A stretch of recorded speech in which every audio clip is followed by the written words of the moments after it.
Welcome back. Did you get a chance to eat a scorpion on your trip? Well, no, one of the good things about being a vegan is that then I have an out when someone says, well, do you eat crickets or mealworms or scorpions? I'm like, no, that's made of meat. So, uh, no, I didn't eat a scorpion. I did see someone selling mealworms. There's a lot of just random mystery meat just sitting in uh, like out of the side of the road. Like people set up carts and they sell mystery meat. Okay. There we go. Hey everybody, I'm back. Did you miss me? For those of you who are wondering what's going on, I've been away for the last month. I've been in Thailand. My wife and I went for a trip to travel around Thailand. And although sort of originally I'd had all these sort of big ideas that I was going to be able to take my recording setup and record from being on the road, it was just the internet was crap. It would have been a really bad experience for me and for you. So we pulled from the can and did old episodes, overtime episodes, which, we record 2 hours every Monday. So we have lots and lots of backlog material that we're able to roll out when we need to. So that's what we did. Oh no, thumbs down. Dude just said he's vegan. No. Oh man. Anyway, so this is the Monday question show. Your questions, my answers. You know how this goes. So go ahead and put any questions that you might have into the YouTube chat, and I will get through them as quickly as I can. The ground rules are, I try to give emphasis to people who've never had a question answered before. I am not a scientist. I'm just a journalist, so I cannot provide you any opinions about space-related stuff. I can only regurgitate the scientific consensus like a good puppet. And then third, we get a lot of the same questions a lot of the time. So I will just sort of keep that in mind, writing a compelling narrative through the question-answer format to make sure that the people who are longstanding fans don't hear the same question again. So that is the plan. Yeah, so we had a great time in Thailand. It was really cool. I was talking to Pamela about this on Astronomy Cast earlier today, that, there are these places that I've heard are really great, and I've always wanted to go to them and see them. And they're this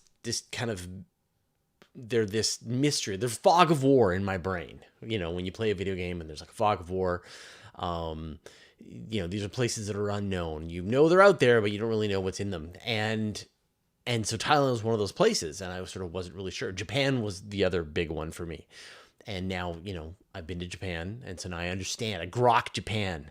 And so now I wanted to understand Thailand. So we went about a month ago and spent about a week in Bangkok, a week in Chiang Mai, a week in Krabi, which is in the south, and then a couple more days in a small town just outside the big national park in Thailand. And each was very different. And a lot of stuff I wasn't expecting. It felt like a very modern country. Everybody had fairly recent cars. They weren't brands I recognized. A lot of Chinese cars, a lot of Chinese electric cars. It's a very motorcycle culture. Everyone drives a scooter. Everyone drives a motorcycle. And so there are huge chunks of motorcyclists in front of all of the traffic. They're weaving in and out of the traffic. It just seems like, I don't know, so dangerous. I didn't get on any of the backs of any of those bikes, but my wife would hire a rider to go from, some shop we were at or restaurant back to the hotel. And I was just going to walk. It was going to take me half hour to walk, or I was going to take public transit, but I was not going to ride on a motorcycle. She said I was making a terrible mistake, and it was a lot of fun, but I disagree. The food is amazing, right? Like Thai food, but in Thailand, it's really good. The people are so nice, and that feels very different. Again, I was mentioning this earlier, that when you are in Japan, you are a ghost, right? You are just this this entity who is out of phase, and you are there, and you're enjoying the temples and you're enjoying the food, but they're happy to not pay any attention to you as best they can. While the Thai people are great, and they are really glad you're there, and they're really nice, and they are very outgoing. And so we just had you just sort of feel really welcomed by the people in the country. So it was very hot, very muggy. And, like I always sort of run this simulation in my brain. I'm like, would I live here? And like Japan? Yeah, I think I would live in Japan. Costa Rica? Yeah. Thailand? Probably not. It was like very loud, very busy. Yeah, it was sort of like a little too much for me. So I think, we were happy to visit, and there's a lot of stuff that I still want to see, but I don't think I would live there. I know there's like a lot of expats, people from Canada even live there. So, no, the flooding, people are talking about the flooding. So we were in the north of Thailand when the flooding happened, and it was scary. Like, it was like the worst floods in 300 years. Cities were having all of their buildings flooded up to the first floor. And, so we were really nervous going to where we were. We were one province over from where all the flooding was. And there was no flooding in the province. It was perfectly fine, totally normal. The weather, it had rained, but the weather was nice when we got there. And they had sort of missed any of the disaster portion of it. So we didn't sort of encounter any bad weather at all for the whole trip. So, yeah.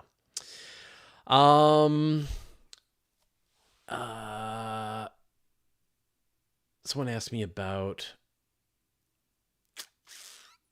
all right. Oh, so David Guy 2209. Have you been watching Pluribus? Any theories for its direction?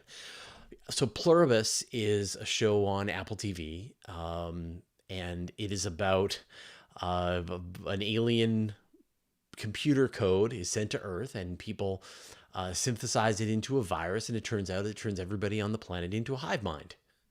Like, that's what happens in the first 10 minutes of the show. So I don't feel like I'm really spoiling anything. And that there are immune people to the hive mind. And the hive mind is very nice and just wants you to be happy, but also wants you to join the hive mind.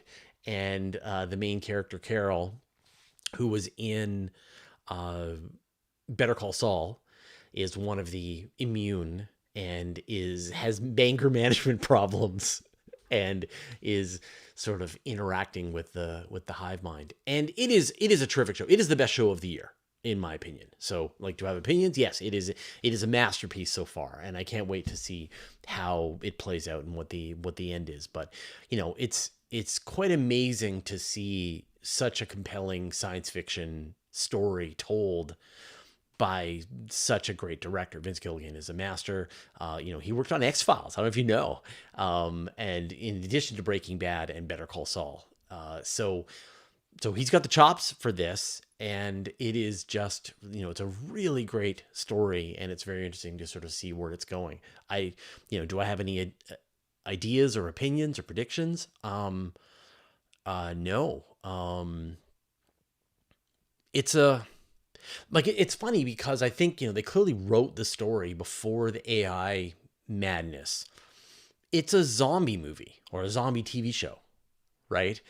The hive mind are zombies, but they're the nicest, kindest, vegan zombies you could ever hope for. And they only want what's best, but they also want you to join the hive mind. And so what do you do when... Like, how do you interact with such a thing? And it's also a bit like the sort of the AI, sort of like a preview of the AI slop, right? Where she's interacting with the hive mind, and it's sort of giving this very AI slop answer and little factoids and stuff like that. So, yeah, it's sort of, you can sort of put whatever you want onto it as the disaster of what this is. Or is it a disaster? Or is humanity better for the experience? I don't know. Everybody's going to starve. So anyway, yeah, it is a absolutely terrific show if you get a chance to watch it. Like, at this point, I think, Apple TV is worth buying for a month once a year, right? And then just quickly catch up. Watch Silo, Pluribus, For All Mankind, Foundation, Murderbot, Ted Lasso, right? Like there's a bunch of really good shows, but you can kind of burn through them in a month and then cut your account, stay strong, wait a year, come back in, watch another batch. We should be doing this with all of the streaming providers at this point. You know, they deserve to go on rotation. They don't deserve to be our every month, all month. So yeah. There was a new episode this week. So the show was called Pluribus. Yeah. Yeah, and the idea of the hive mind, so people are talking, it's been mentioned in Futurama. Yeah, there was the Beast with a Billion Backs in Futurama tackled this idea, and then of course Rick and Morty with Union. Oh, what was the name of his girlfriend? Synergy? No. Someone's going to mention in the chat. Unity, right? Yeah. So Rick's girlfriend was a hive mind that had controlled an entire planet. So yeah. So this idea has been covered, but this is sort of like a good spin on it. All right. Okay. Let's get into the questions.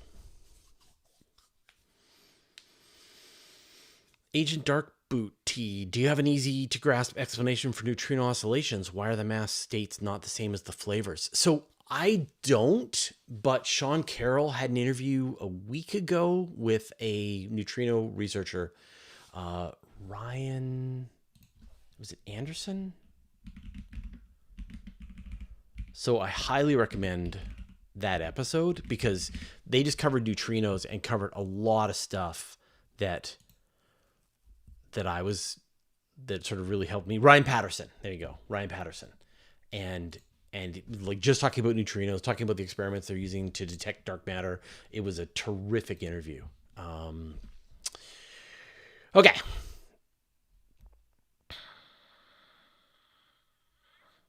David, I have a question about space. All right. We will talk about space. Okay. Let me look at the questions that have come in so far. Let's tackle that one. Gadzooks. Should NASA allow Jared Kushner to head a mission to fix Hubble? This is great that this has come back around, right? So Jared Kushner had... Wait a second. Not Jared Kushner. I'm going to get rid of that question. You're talking about Jared Isaacman. I'm going to assume you're talking about Jared Isaacman and not Jared Kushner. So I'm going to answer the question as if it's Jared Isaacman. Because that's funny. Gadzooks. Should NASA allow Jared Isaacman to head a mission to fix Hubble? So Jared Isaacman, who is a private astronaut, has led several private missions on SpaceX Crew Dragons to go to space, and was originally proposed to be the new NASA administrator. Trump had nominated him, I'm assuming on Elon Musk's recommendation. And then they went with Sean Duffy, who's already the transportation minister. And Sean Duffy is busy, and so like NASA is just getting short shrift. And so now it looks like they've put Jared Isaacman's name back into it, and so he will most likely become the new NASA administrator. But before, under his Polaris mission company, he had proposed that they could do a mission to fix Hubble and boost its orbit again. And of course, the problem with Hubble is it's a machine that's breaking down, and it is a machine that is orbiting the Earth, and it's on a low Earth orbit. And every orbit, it loses a little bit of altitude every year, and eventually it's going to get so low that it's going to re-enter the Earth's atmosphere. Now, they have a way of deorbiting Hubble safely, but it is an oversubscribed mission. It would totally suck to lose that telescope, so why not boost it? And so this was the idea. This was the proposal, that they take a Crew Dragon, they put the spare parts that Hubble needs, they train the astronauts to be able to do a mission to repair Hubble and go through this process. And NASA had said originally, thank you for your suggestion. We will take it under advisement. And that was the last we heard of it. That at no point did we get the impression that NASA was taking this idea seriously. But now the administrator of NASA is the person who is proposing the idea. So that seems like it's a sure thing. And then at the same time, he's put together a plan for what he thinks the future of NASA should be. I know there's like a lot of sort of intention and sort of, like Trump wants to see boots on the moon, wants to see missions to Mars, wants to see a lot of very exciting things happening from NASA. And so I think those will dovetail together. And at the same time, though, there's a lot of momentum. There's a lot of missions that are in the works. You've got the Titan Dragonfly. You've got the Nancy Grace Roman Telescope. You've got potentially a Mars sample return mission. You've got, of course, what's going on with the Artemis program. Does that get redone, revised?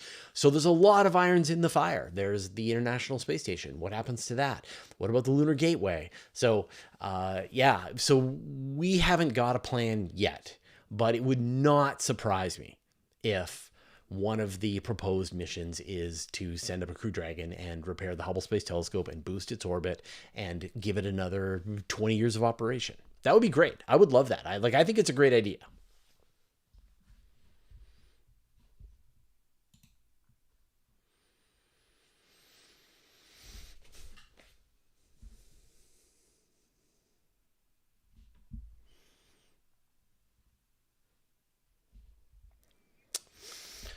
Okay.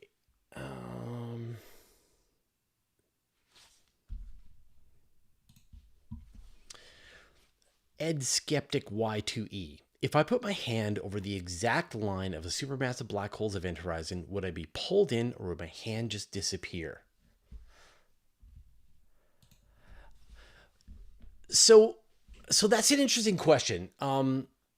Nothing, not even light, can escape the pull of a black hole. And so any atoms that are put into the event horizon of a black hole are going to stay there forever.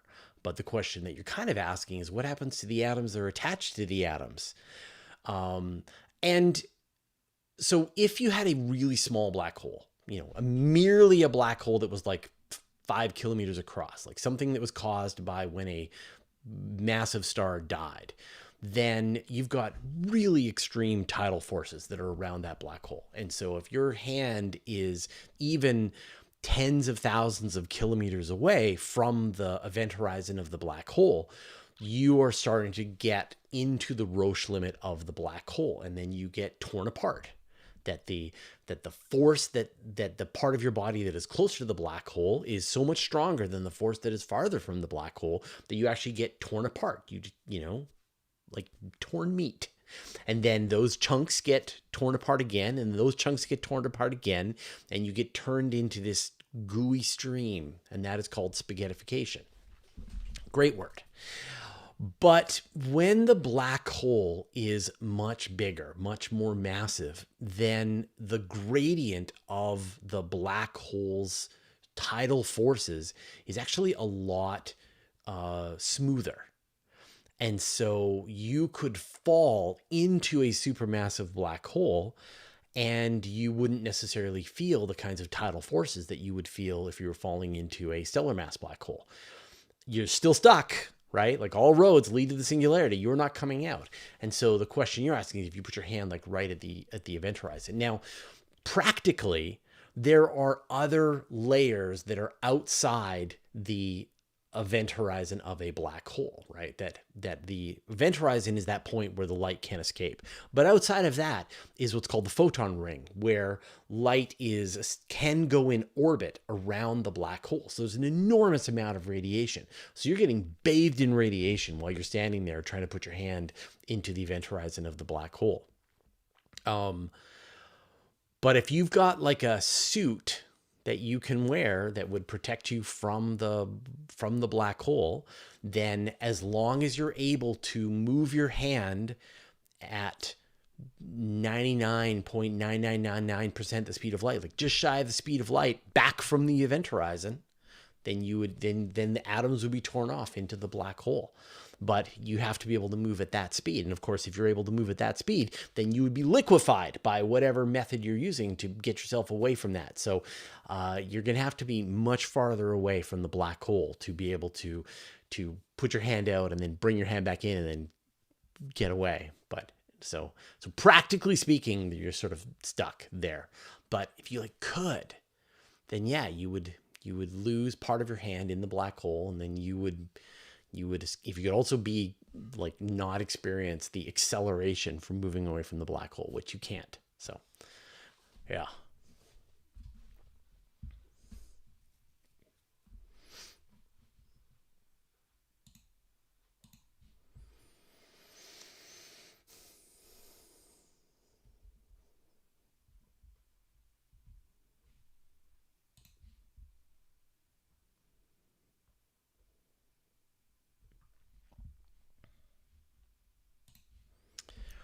I'm Nathaniel 4828. It's been a while since you've talked about 3i Atlas. What are you most excited for, and what do you think it will?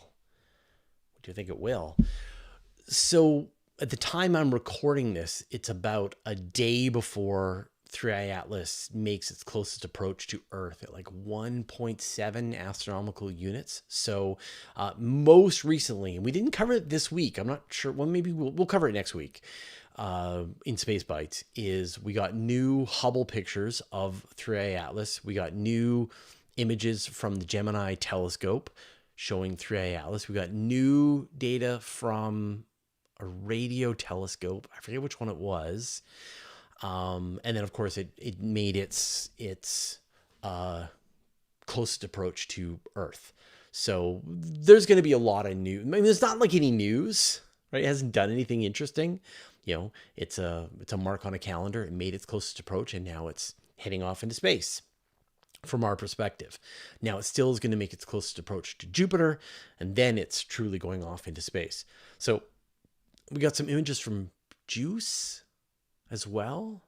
So yeah, I mean, this is a great opportunity now for all of the world's telescopes and our space telescopes to take pictures, because now it's at its closest point. So I don't have any interesting news, just because we haven't got a lot of new analysis. But I would say in Space Bites this week, we'll cover it quite a bit. And that's a message to Anton.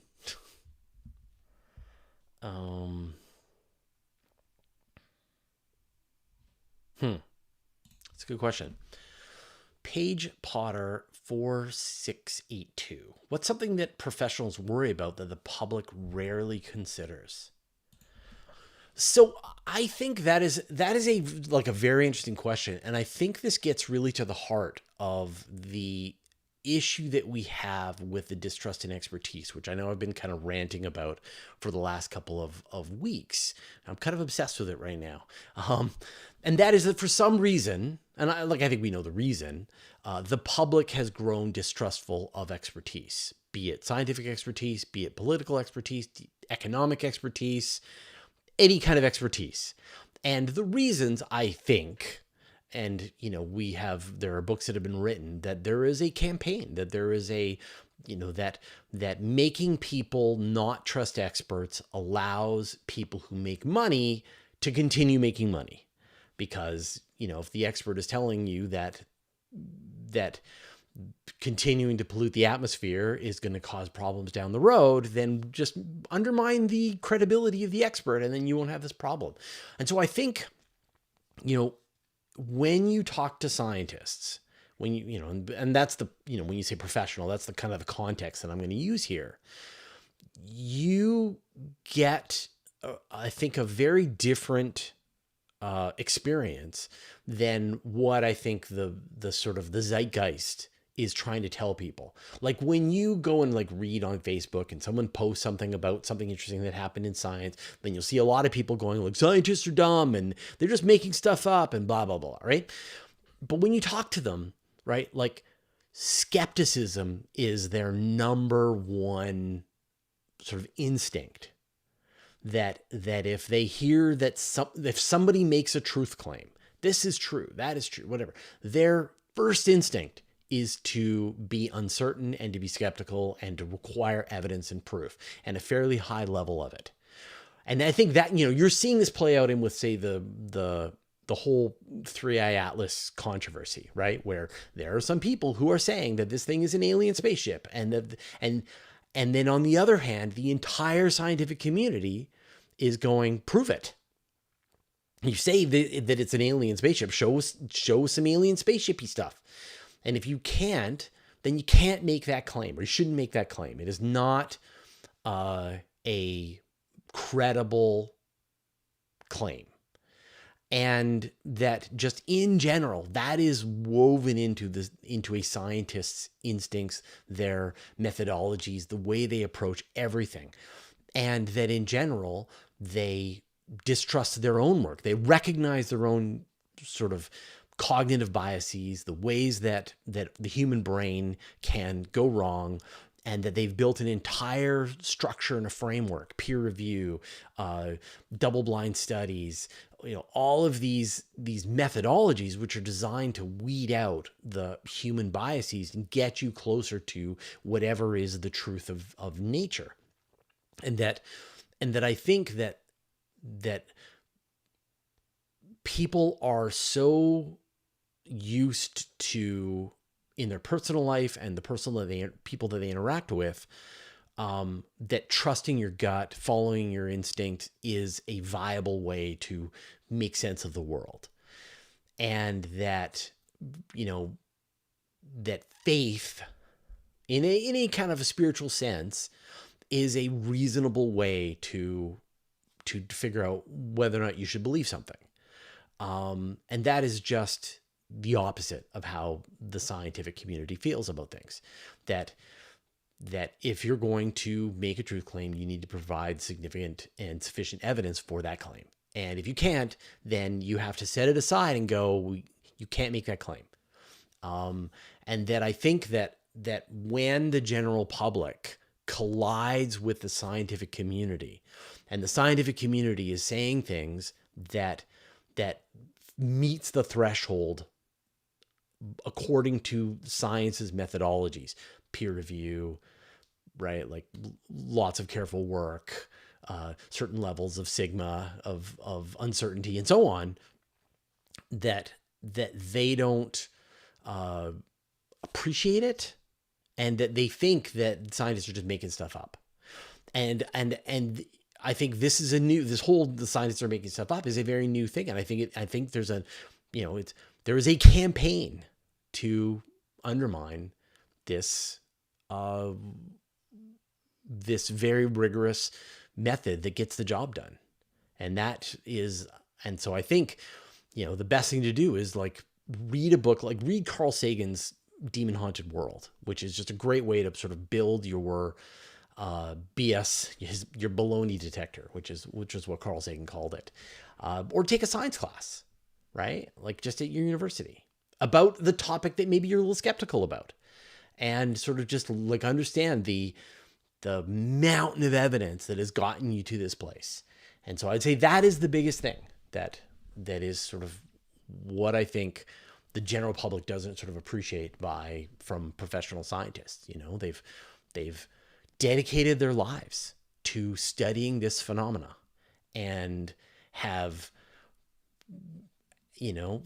decades and decades of their lives, and everything that you can think of, they have probably either discussed or considered, and yet they continue to sort of push the boundaries of it.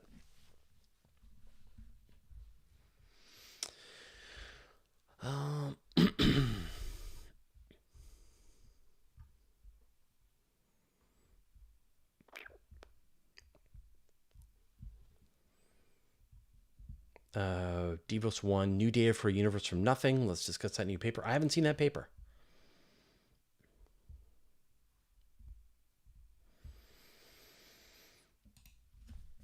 Venturo, what's your take on the potential SpaceX IPO? Do you think it will distract us at all from the Mars mission? Would you buy any SpaceX stock?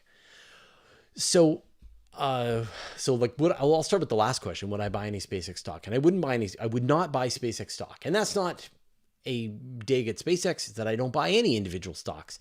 I only buy index funds, global, the entire planet. I want to take an average of the entire stock market of the entire planet. That is the only way I will ever invest. I will never invest in any specific company, especially ones that I think I know a lot about, because that's how you lose money. So what do I think about that? I mean, they're going to get paid, right? Like, there's a whole ton of people who work at SpaceX who work there for years and years and years, and they own shares in the company, and they don't have a way to monetize that investment of their time. And when you are an employee who works for a private company and you have stock, you might as well have toilet paper, right? When that stock goes public, then all of the employees in the company can now, they're vested, or when they vest, then they can sell their stock, and then they can retire, they can buy a house, they can buy a car, they can do whatever, right?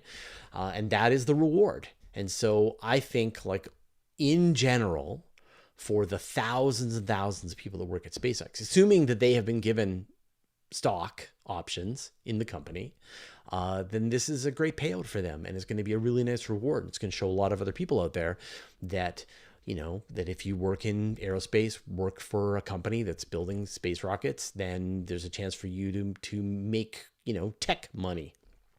Will this be good for SpaceX? I don't think it really matters. When you're a public company, then you have the ability to raise lots and lots of money through the public market. And there's all kinds of advantages for being able to do that. I think originally Elon Musk had said, well, we're going to keep SpaceX private because we don't want to let the public market interfere with our goal of sending humans to Mars. And by making SpaceX public, he's saying, I'm okay with the public market interfering with our plans for sending humans to Mars, because they absolutely will, right? Like, when you have a public company, then the shareholders own the company. The shareholders choose the directors choose the CEO, choose the executive officers on the company. Unless they come up with something really complicated that's going to turn off investors, then everybody's going to fall in line. And what does a company want? It wants to make profit. It is, I don't know which of the rules of acquisition it is, but a company's job is to make money for the investors. That's it. And so if sending humans to Mars makes money for the investors, then they're going to send humans to Mars. And if sending humans to Mars does not make money for the investors, then no rockets are going to Mars. And, I feel, I think we've talked about this quite a while, that right now there is no coherent business reason to send humans to Mars. So now they're just putting their money or lack of money where their mouth is and saying, we're just going to have a rocket company, and we're going to have a space internet company, and we're going to do whatever this rocket company is going to do to make money. And so I think if you're a huge fan of this being the way that humans go to Mars, I would say that this is probably a blow to that, just because now you've got tens of thousands of investors who are going to have an opinion about that, and they're going to vote. And that was the reason Musk had said he didn't want to do it. But I guess he wants to do it.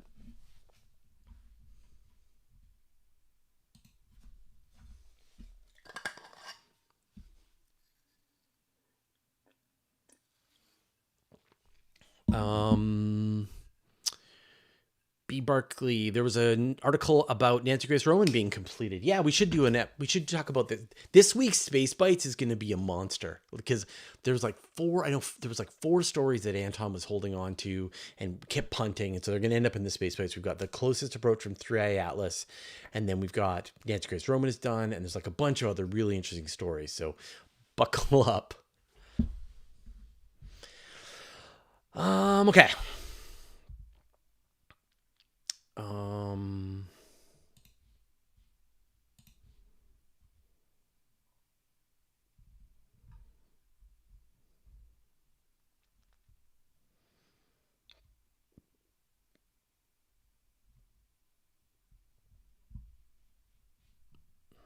Sorry, just looking at all the questions. I've been rambling, so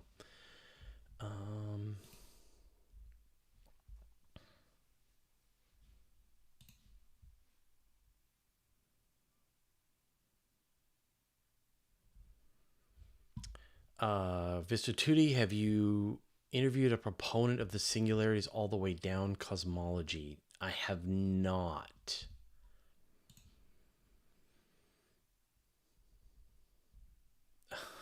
Peddled her brain. Do you think Avi Loeb is lying when he says he doesn't like reading science fiction? I deal in science fact, not science fiction. I don't have an opinion about that. I love science fiction.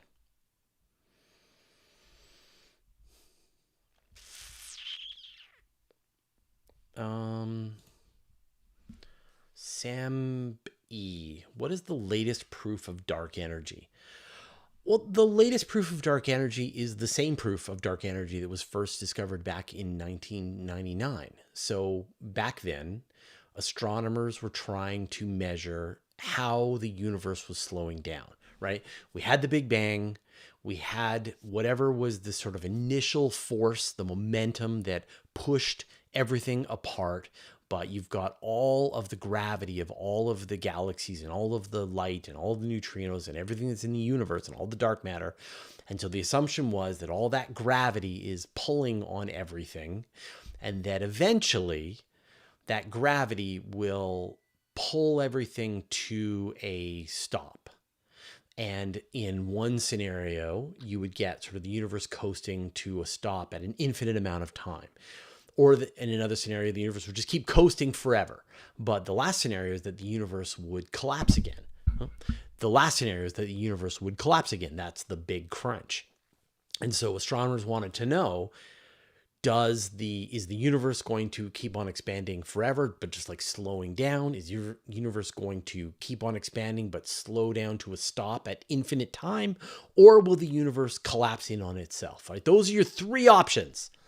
And so what they did was they measured this cosmic yardstick, the Type 1a supernova. So we know that a Type 1a supernova, this is when a white dwarf consumes enough material from some partner object that it hits 1.44 times the mass of the sun, and then it explodes.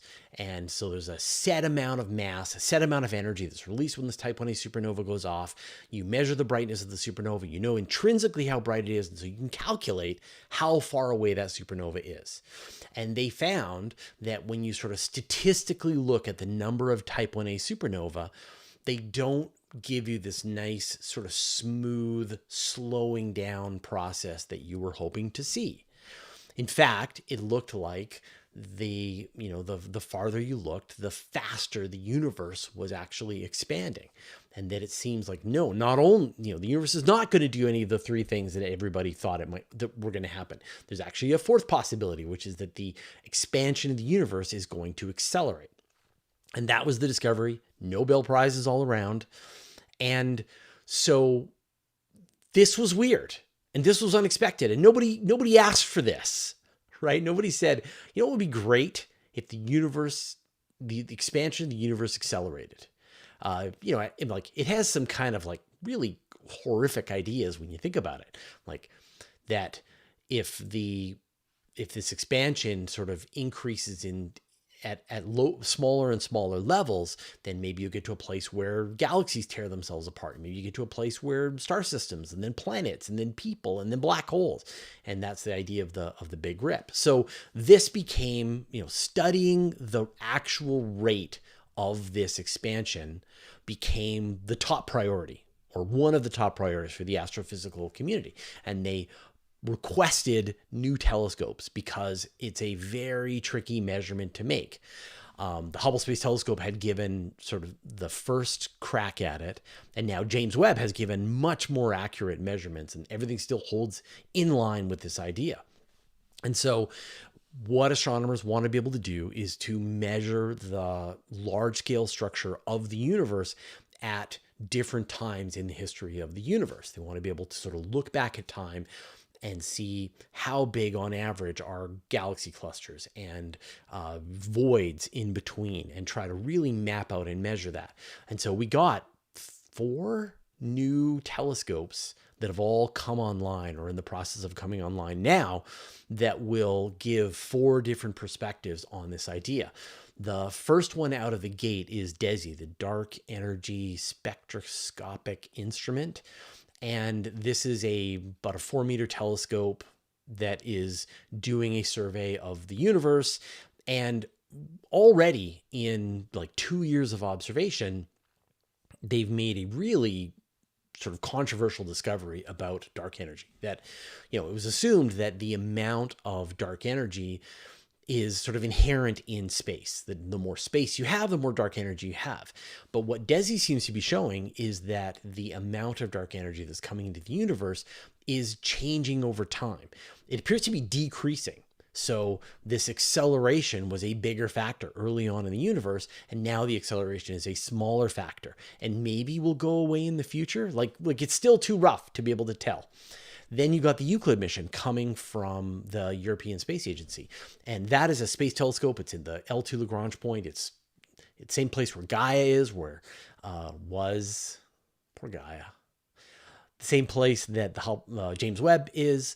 And so you're getting, it has 2 instruments on board. One is an infrared instrument, which is designed to measure essentially the chemical signature of all of the galaxies that it can see.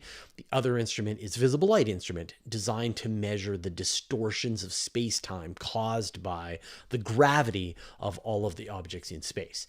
And they will map out this kind of gravity field of the universe back as far as they can look, like 6 billion years ago. And you sort of imagine this kind of concentric shells. You're looking at these slices of the large scale structure of the universe as it's evolving over time. And this is the key. They want to know how the universe evolved over time. We're just days away from the Vera Rubin telescope coming online, and it's going to be participating, in addition to finding everything that the universe is doing when we're not looking, it's also going to be contributing to this large scale structure of the universe. And then you've got the upcoming Nancy Grace Roman telescope. It's a space telescope. It was just completed like last week. So now it's going to be launching in late 2026. Infrared telescope. It's like a Hubble class telescope. And it's also going to be participating in this process of mapping out the large scale structure of the universe. Like this is the direction that the astronomers are going. And the hope is that we will get a much better answer on what was the role of dark matter and dark energy, but what was the role of dark energy at different points in the history of the universe from now until 6 billion plus years ago.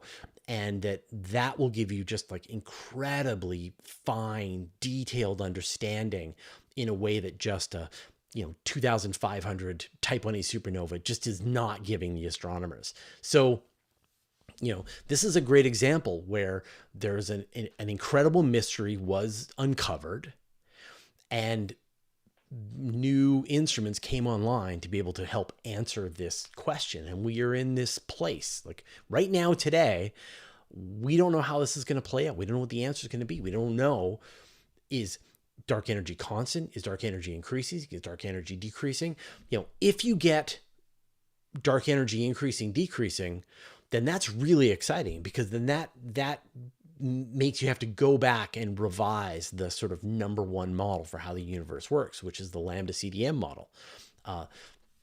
Lambda, when you hear about the lambda CDM, it's lambda, which is dark energy, and CDM, which is cold dark matter, CDM. And they are, whatever it is, 95% or 85% of the universe. Most of the universe is dark matter and dark energy. And so it would be really exciting if they were wrong, right? Like I want you to, like, for those of you who are like, oh, dark matter, dark energy, that's so dumb. Okay, listen to my words again. It would be really exciting if they were wrong, right? It would be super cool.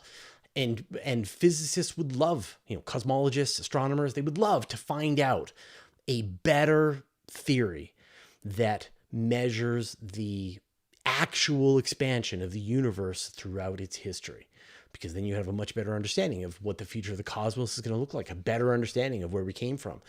What was the early universe more like? The problem is lambda CDM fits the data, really, really well so far. But the new data shows there's tiny little cracks. And so it's going to have to be revised. Now, whatever the new theory is going to be, if it does require a new theory, it's going to look very similar to Lambda CDM because, that is the data. The data are the data. And so you need to be able to explain the observations as you currently see them. You need to be able to you need to explain observations that didn't have an explanation, and you need to make predictions about what you might find in the future with all of these new telescopes. So it is a great time. Like, I don't know if this is coming across to you, but I've been doing this work for so many years and waiting for all of these telescopes to come online. DESI's here. Euclid is launched and gathering data. We haven't got its full data release yet. Vera Rubin, we're literally weeks away from it starting to do its full run. And then Nancy Grace Roman launches next year. And we're going to have just this incredible set of techniques and technology designed to answer one of the greatest mysteries that science has ever faced.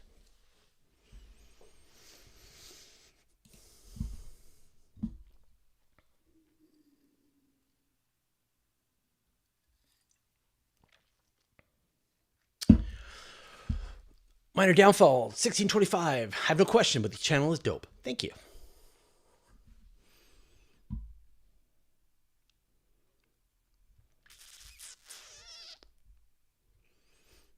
Okay.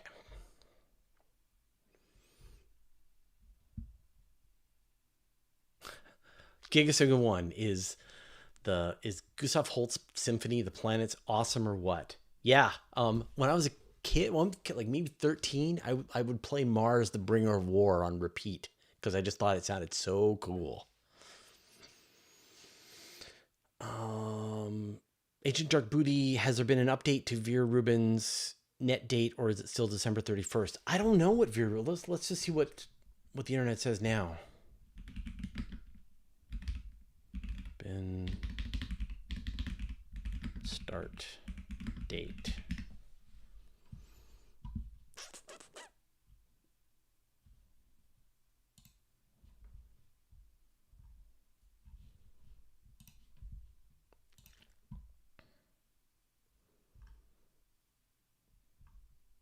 So we got first light in June, but when does the actual survey begin? So the survey is the legacy of space and something of time. Yeah, I don't know. It's like end of the year. Yeah, I don't think we know when the actual date is, but it's very, very soon.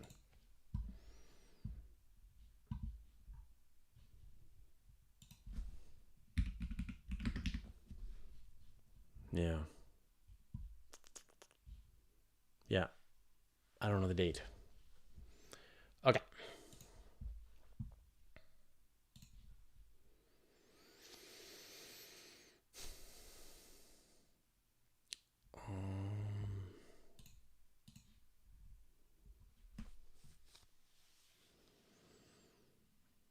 Santiago T75, you've had a 100-watt light bulb turned on in the vacuum of space. How far would you have to go before you can no longer see its light? I don't know. Like, that sounds like a math question. That's the kind of thing that ChatGPT is very, very good at. Here, let's just ask ChatGPT.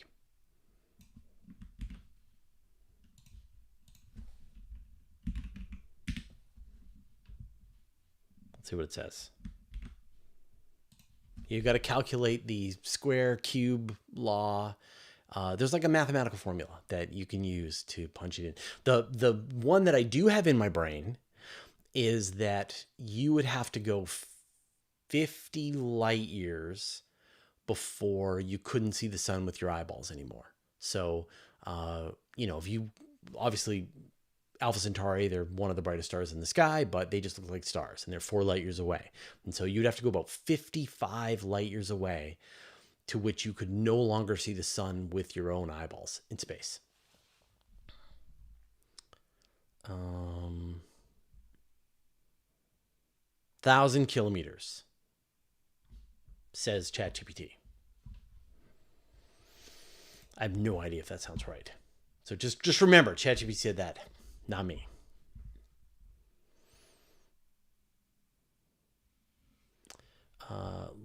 Luca Lunardi. First time catching you live. I like that you make everything free on Patreon, but I have YouTube Premium. I watch almost all your videos in full. Is Premium worth it as its support for creators?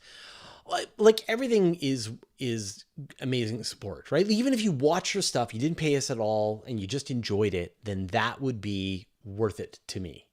I might have trouble paying the bills, but it would still be there's still value there. You know, that a person is spending time and learning about space and is going to go on to share that enthusiasm. Is going to go on to share that enthusiasm with the rest of the world, which you will, right? But you know, we as creators, we get paid by YouTube. So we get paid for the people who are just like watching it with ads. You know, YouTube forces us to put ads at the beginning of every video. They really want us to put ads in the middle of our videos and the end of our videos, but we politely decline. So we just do the ads at the beginning of the video. And then they also give you a cut for the amount of time that people spend who are premium members. And I don't know sort of like what the revenue rate is, but it's pretty good. Like it is better for a premium member to watch your videos than the amount of money that you make from advertisers. So it is definitely better. You know, how you consume our material is up to you. Like, I still think that Patreon is a better experience. You know, you are still beholden to the YouTube algorithm to decide whether or not you're going to watch our videos anymore. Now, if you're, you know, one of the power users, you have subscribed to our channel, and then you only watch videos from the subscriptions tab, and then you will watch our new videos whenever they come out. You will get notifications on when we're going to be doing our live streams, and so on. But YouTube is a fickle mistress. And we've experienced many times in the past where YouTube is really into what you're doing and they want to share you out to as many people as possible. And then there's times when YouTube is not interested and they're a lot more interested in shorts or live streams or longer stuff or shorter stuff or music or podcast, or I don't know. Right now it's AI. And so they will, you know, AI slop to fall asleep to. And so they will give emphasis to that kind of thing, or, you know, completely made up hysterical clickbait slop designed to destroy all objective reality. That's something they're really into right now. So we have no connection right now. If you just like watch your stuff on YouTube, you're like, yeah, I really like Fraser's stuff. That's great. And then YouTube just sort of like quietly shuts the door between us and you never notice. You're like, whatever happened to Fraser? Did he just give up? Nope. Was still producing content, but now he's just no longer there. So that's why you want a direct connection. You want to sign up to my weekly email newsletter. You want to, if you join us on Patreon, and then for free, right? Like don't pay anything. And then you will get a notification. You get an email every time we release a new video. And so if it's important to you, like if it's that important to you that you enjoy our stuff, then if YouTube stopped telling you that it was happening, would that make you sad? And if it would make you sad, then just like connect, right? And call your parents.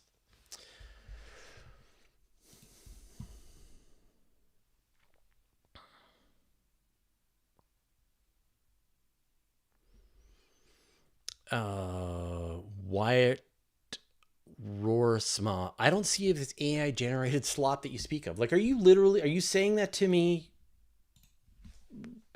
Like, honestly, or are you trolling me or being facetious? Because I need to know whether we're about to have a little rant here.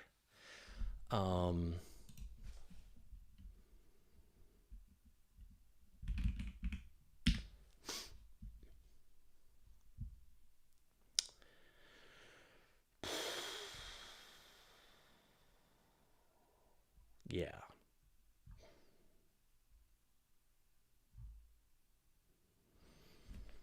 Just like go to YouTube and just put in the word comet. Let's try the word black hole.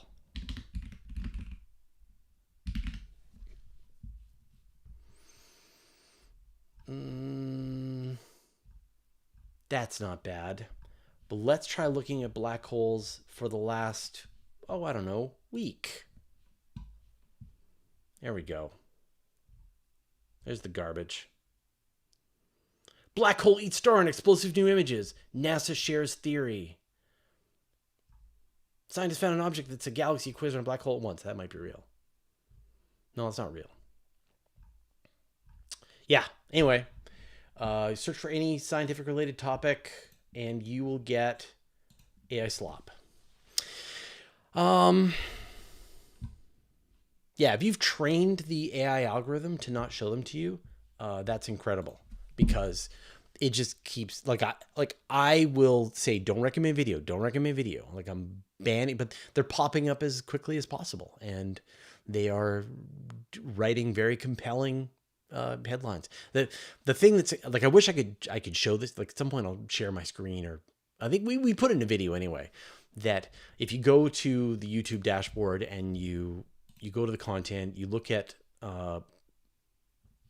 inspiration. Have they removed it? They have. No, it's in analytics. Trends. Yeah. So YouTube in their analytics, in their trend section, is showing me garbage. Oh, this is so bad. I gotta show this to you. It's so awful. Oh.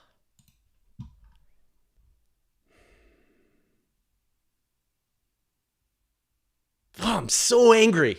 I'm so mad. I'm so mad that this is what YouTube does. Like I gotta. Oh. Hold on. Okay. I'm going to show you this because I've just got to show this to you. So hold on a second, because I don't even have a page to show this to you. I got to make a scene.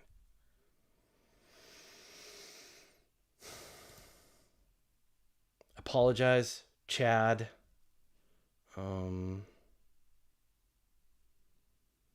Let's see. I gotta just show this because it makes me so mad.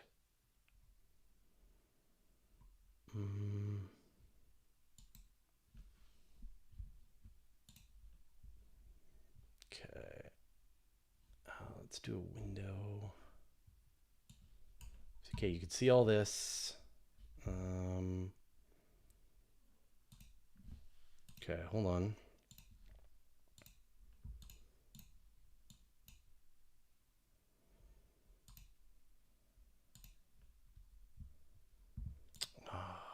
I knew I was gonna, this is a bad idea. Okay.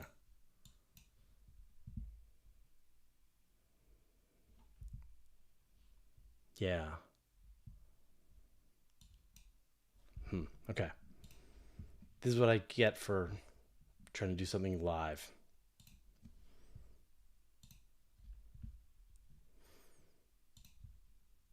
Okay, hold on. Yeah, it's not going to show it to you.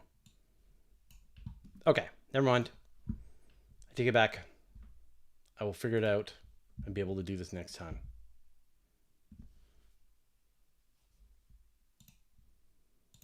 Like, I know how to do this, but if I was set up, not doing it live. I should share screens. I should share video and stuff and pictures and things. Like Anton and others. Now screwing up Chad's algorithm. All right. So I'll give you the titles. So they are 3i Atlas, the man just captured the clearest image yet. 3 minutes ago, massive solar storm racing towards Earth. Impact in 24 hours. NASA discovered something new today. 3i Atlas just changed. 3i Atlas makes history. And these have got Avi Loeb on the cover. And then we've got 3 that have Michio Kaku pointing at the camera. And it says, strange object appeared in the space between Earth and 3i Atlas. And, Michio Kaku is making an O face pointing in the camera. 3i Atlas just opened a rift near Jupiter, and now it's growing. And then 3i Atlas just sent a second transmission. This one had names. So again, These are the videos that YouTube is suggesting to me are trends that I should consider and take very seriously. Like, this is not just slop that's slipping through the cracks. This is what YouTube is suggesting to me to incorporate, to follow the trends, to join in, to ask Michio Kaku to point into the camera and make an O face. I'm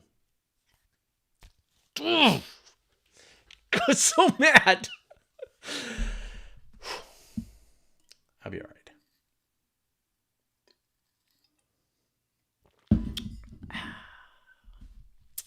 Okay. Continuing on.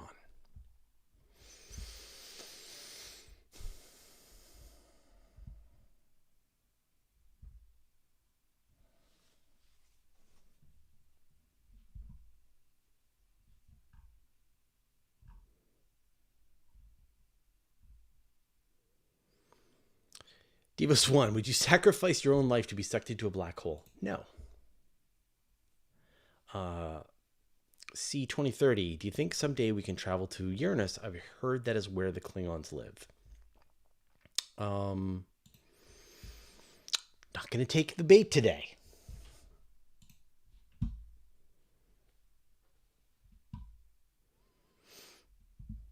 I've taken the bait many times in the past and had great fun. You should look that up.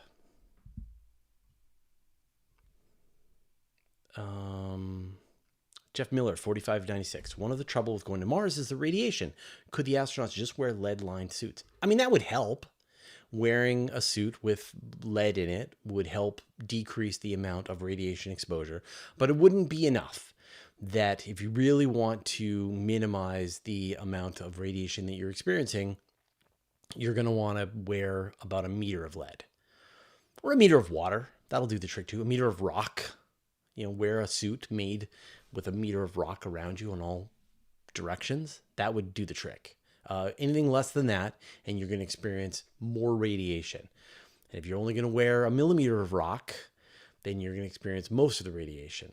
So it's really just like, how much weight are you willing to carry around to give you some amount of protection? But nothing really, the cosmic radiation. So, okay, that, there is the radiation that comes from the sun, the solar wind, solar storms. It can be very intense and can cause a very high radiation dose. It could kill astronauts. If the astronauts are in space and there is a powerful solar storm that happens, they can receive enough radiation to just die within hours. So that is a big problem, but it's unpredictable. You don't know when the sun is going to throw off those great solar storms. And so, but it's also not really energetic. And so you can put up defenses. And so one of the plans for, say, the Artemis mission and for maybe missions to Mars is that you have a bunch of stuff inside your spaceship. And if there is a really powerful solar storm on its way, you will make a little fort out of your stuff, your water, your sewage, your all of your metal, your equipment, everything, and you will put that in between you and the direction that the particles are coming. And then you will hold out and wait for the storm to end. And then you'll come out and everything will be fine. The cosmic radiation is constant, and it is much more dangerous to kind of your long-term health. These are the particles that blast through your DNA, knock particles out. They're the ones that give you some amount of radiation damage, but really they're going to be giving you cancer down the road. And so anytime you're out on the surface of Mars, like, you're just not going to go out when there's a solar storm, because that's, you would receive a lethal amount of radiation. So you just wait. You wait inside your station, wait for you stay inside your habitat, wait for the solar storm to be over, and then you go out onto the surface. But then you're still experiencing that radiation that's coming from cosmic radiation. It's about 200 times the amount of radiation that you experience down here on Earth. So it's bad. And it is, it kind of wears down your organs, causes problems with your eyes. We kind of don't know the full extent of it, except there's just a lot of it. And so, yeah, you could wear a small amount, whatever is a comfortable amount of lead. Now, if you're going to be on Mars, you're 1/3 the mass. And so you could, your muscles are going to be able to handle a heavier mass. And so you could wear whatever your weight is, you could wear double that in lead in your suit. Your suit's already going to probably be pretty heavy. So maybe double, maybe 50% more in just lead. And so that is going to give you, and I don't know the exact numbers. Let's say that decreases your radiation exposure by 50% or something, right? 20%. I don't know what the number is. So you're going to get less cancer down the road as long as you wear that lead-lined suit every time you're out there in space. But the trick is you don't want a long dose. You don't want to be outside the station. You don't want to be out from your protection of the meter of rock that is on top of your space station or your Mars base for any long period of time. That the clock will be on every time you set foot with clear sky above you. A little part of your brain, your radiation exposed brain, is going to be saying, I got to get back to the base. I got to get back under cover. That this is, I've got some jobs to do, but I am taking a risk. I am giving myself an increased risk of cancer down the road. And that will be the anxiety that everybody experiences when they're walking around on the surface of Mars all the time.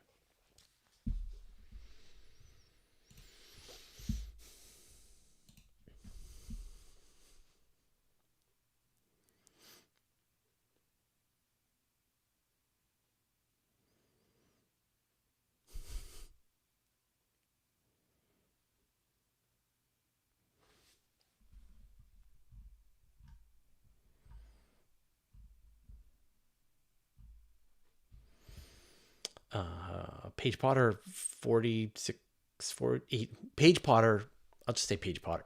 Paige Potter, have we ever sent any dogs to space? Yes. Laika. The Russian dog was sent to space and died in space. But yeah, dogs have been sent to space.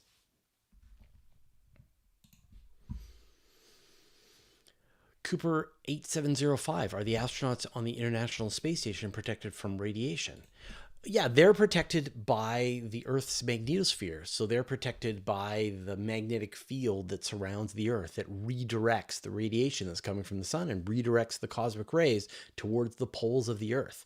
And so when you're in space on board the International Space Station, you're experiencing an elevated amount of radiation, but you are not experiencing the full blast of what you get being out in space. Once you get above low Earth orbit, say you go out to the moon, then you're going to be experiencing the full radiation.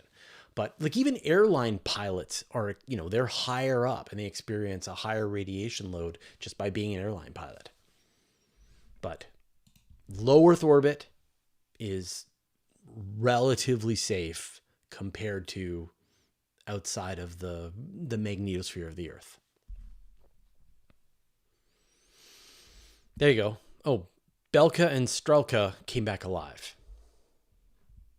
And Laika was apparently Laika was a street dog in Moscow, I think. There's been books written about Laika. Definitely look into it.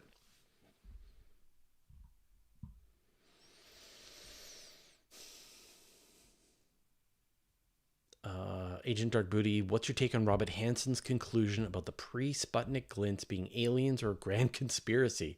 I was surprised he decided this was such a strong evidence. So I haven't read that take from Robin Hansen. So the research is this work from Beatrix. I forget her last name. She was the V. Anyway, that they went through archival data pre-space flight and saw evidence of lights moving the way satellites do. And there were no satellites that humanity had launched at that point. So the question is, where did they come from? Now, this was around the time that nuclear tests were being done in the Nevada desert. So that could be an explanation. It could also just be, other transient events. We don't know what the answer is. It's weird to me that someone like Robert Hansen would say, Robert Hansen, by the way, is the guy who came up with the Great Filter, the Grabby Aliens hypothesis. He's an economist, not an astronomer, not an astrophysicist. So, he may not have a deep understanding of the evidence that's required to make the alien claim, but he's also a very smart guy.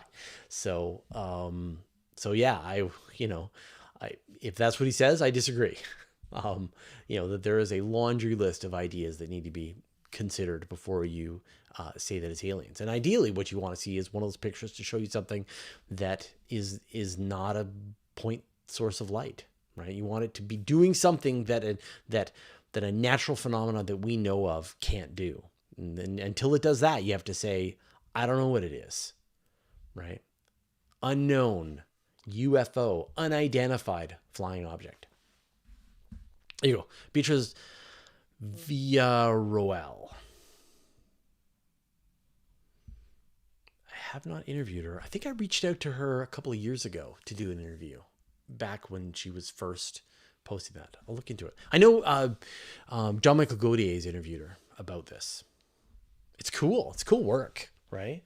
Like, it's such a great idea to go back through archival data, look for anomalies that wouldn't be possible. And that would be a really exciting way to find evidence that we're being visited, right? That you're seeing von Neumann probes skimming through the atmosphere.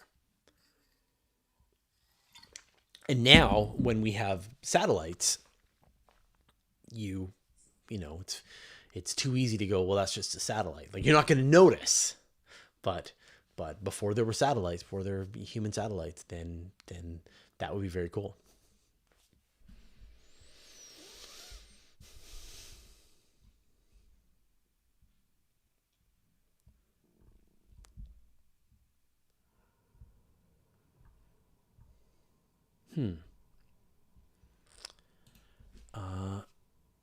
Amelia Nolaneri. Do you know if the Milky Way has some kind of weather like the sun has? Sort of, but not in the same way that the sun has it. So the sun, right, is this massive incandescent gas, and it is, it has solar flares, coronal mass ejections, various events that are going on the surface. But the Milky Way is the combined illumination from 100 billion stars.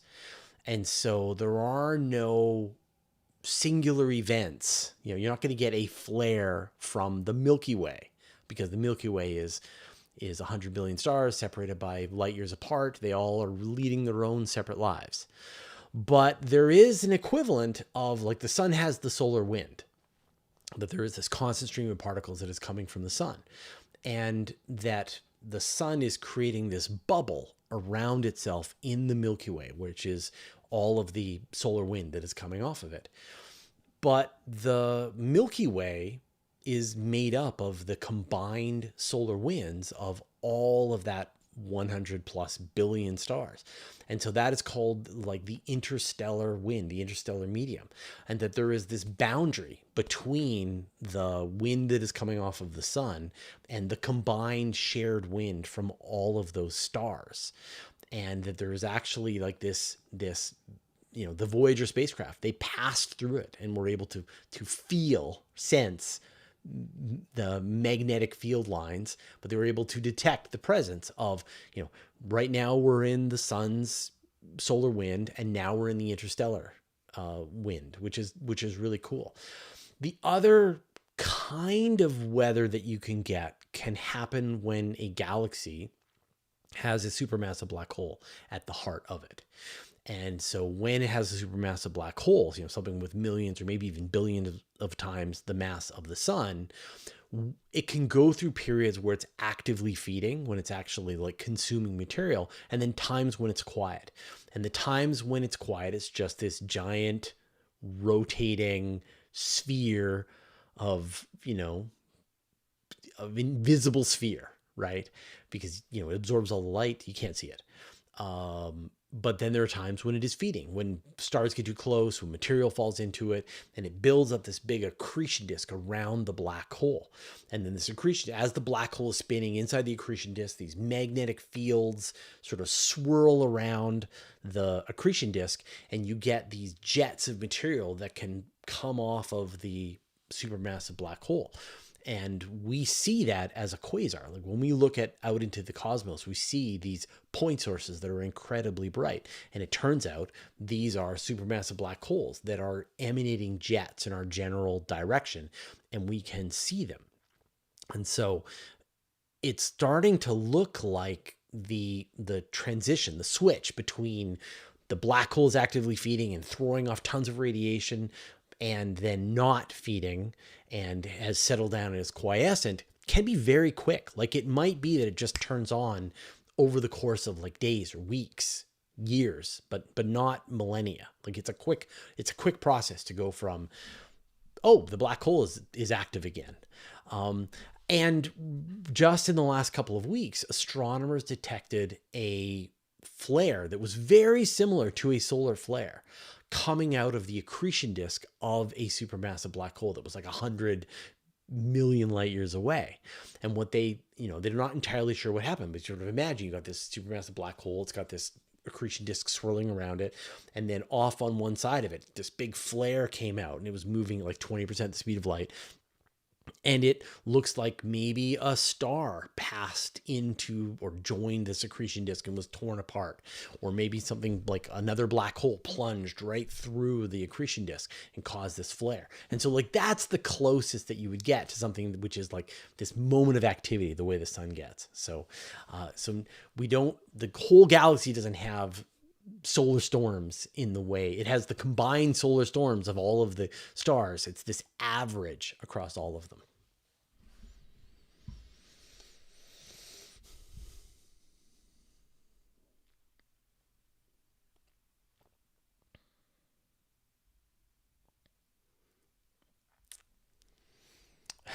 People asking about Katy Perry being an astronaut. Yes, Katy Perry is an astronaut. She crossed the Kármán line. Gets her astronaut wings. That's how it works.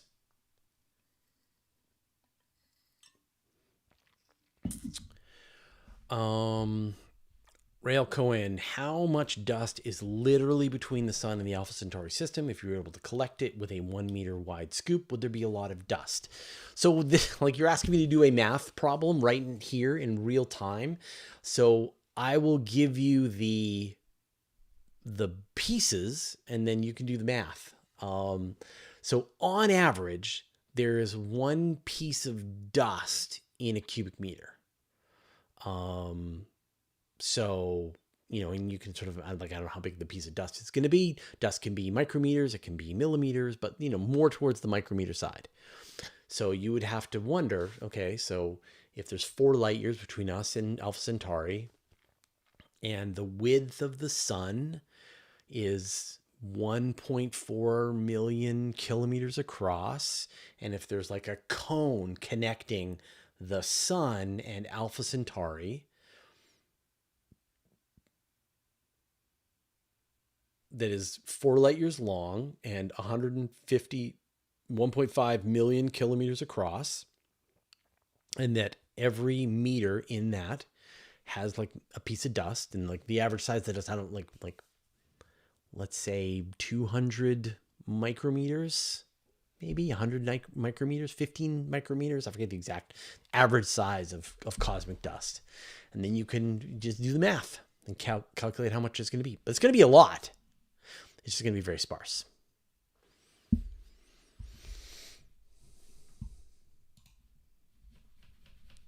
Really?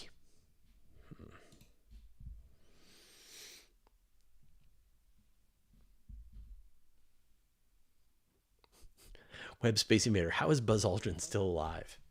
He's very, very tough.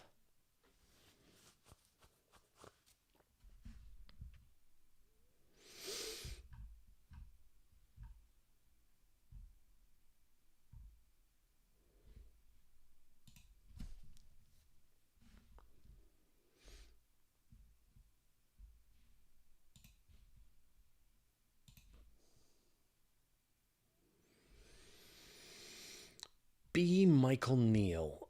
Pretending Mars has an atmosphere and people, would their telescope see human activity on Earth?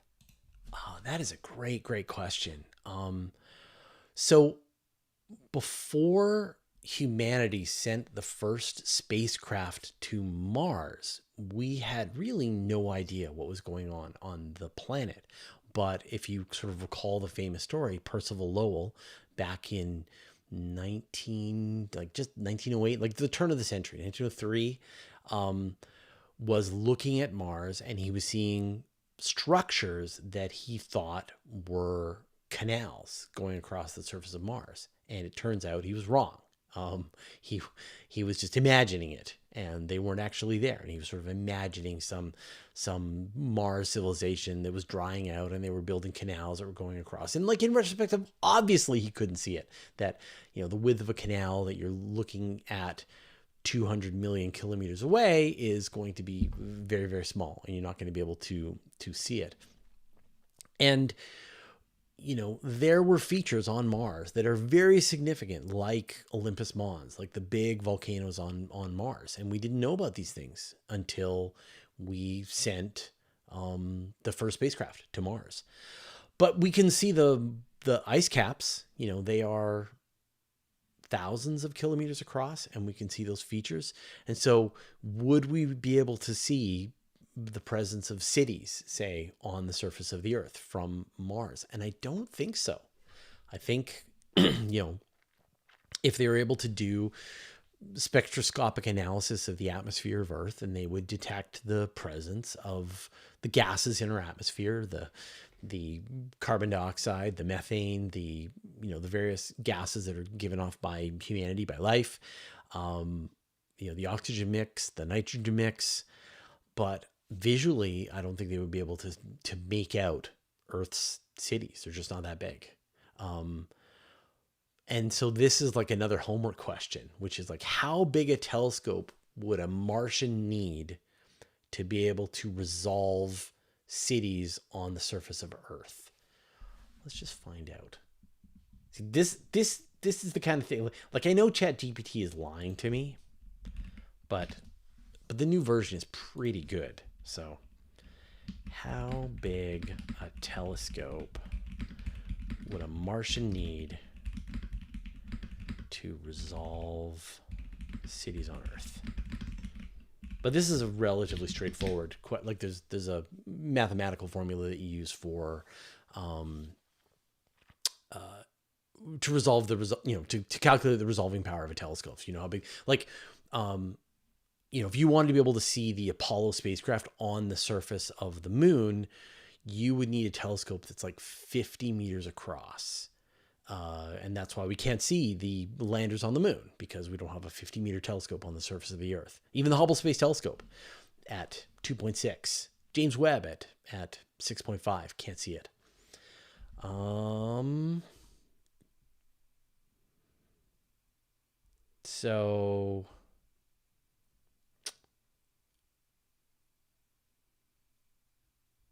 So ChatGPT is saying a 5-meter diffraction limited telescope in visible light could separate 10-kilometer features at the closest approach. And so best case, good sight, it would see a 10-kilometer city like Tokyo with a 5-meter telescope. But typically you would need double those apertures, and that would be beyond the capability. So the largest telescope on Earth today would probably just barely be able to detect the presence of a city on Earth from Mars. What a great question. Thanks, ChatGPT.